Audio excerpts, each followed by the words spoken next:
कैसे बने अर्जुन सर्वश्रेष्ठ धनुर्धारी। एक पौराणिक कथा।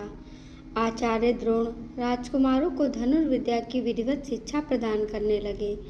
उन राजकुमारों में अर्जुन के अत्यंत प्रतिभावान तथा गुरु भक्त होने के कारण वे द्रोणाचार्य के प्रिय शिष्य थे। द्रोणाचार्य का अपने पुत्र अश्वत्थामा पर भी विशेष अनुराग था, इसलिए धनुर्विद्या में वे भी सभी राजकुमारों में अग्रणी थे। किंतु अर्जुन अश्वत्थामा से भी अधिक प्रतिभावान थे।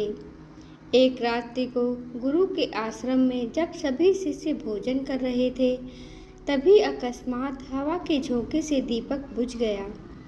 अर्जुन ने देखा, अंधकार हो जाने पर भी भोजन के कौर को हाथ मुंह तक ले जाता है। इस घटना से उन्हें यह समझ में आया कि निशाना लगाने के लिए प्रकाश से अधिक अभ्यास की आवश्यकता है, और उन्होंने रात्रि के अंधकार में निशाना लगाने का अभ्यास करना आरंभ कर दिया। गुरु द्रोण उनके इस प्रकार के अभ्यास से अत्यंत प्रसन्न हुए। उन्होंने अर्जुन को धनुर्विद्या के साथ ही गदा, तोमर, तलवार आदि शास्त्रों के प्रयोग में निपुण कर दिया।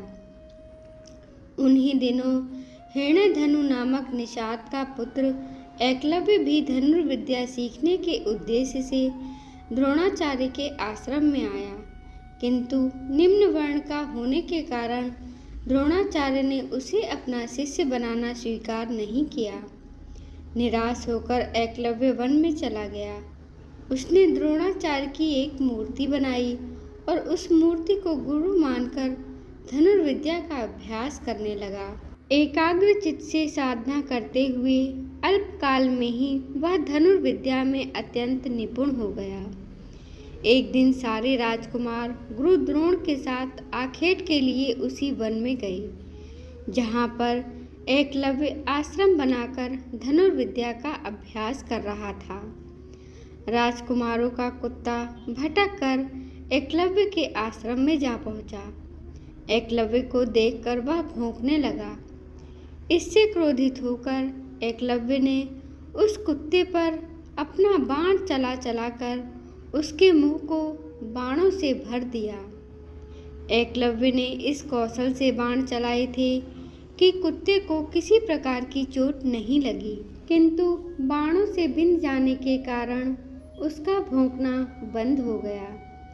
कुत्ते के लौटने पर जब अर्जुन ने धनुर्विद्या के उस कौशल को देखा, तो वे द्रोणाचार्य से बोले, हे गुरुदेव, इस कुत्ते के मुंह में जिस कौशल से बाण चलाए गए हैं, उससे तो प्रतीत होता है कि यहाँ पर कोई मुझसे भी बड़ा धनुर्धर रहता है।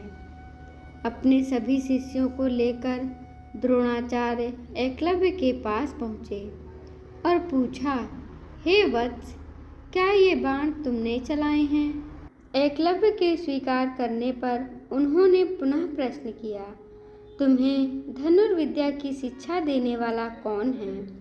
एकलव्य ने उत्तर दिया, गुरुदेव, मैंने तो आपको ही गुरु स्वीकार करके धनुर्विद्या सीखी है।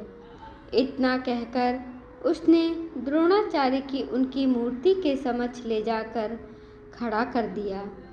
द्रोणाचार्य नहीं चाहते थे कि कोई अर्जुन से बड़ा धनुर्धारी बन पाए। वे एकलव्य से बोले, यदि मैं तुम्हारा गुरु हूँ तो तुम्हें मुझको गुरु दक्षिणा देनी होगी।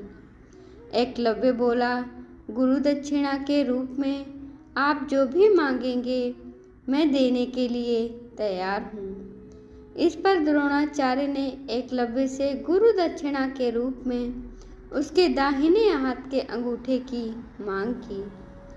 एकलव्य ने सहर्ष अपना अंगूठा दे दिया।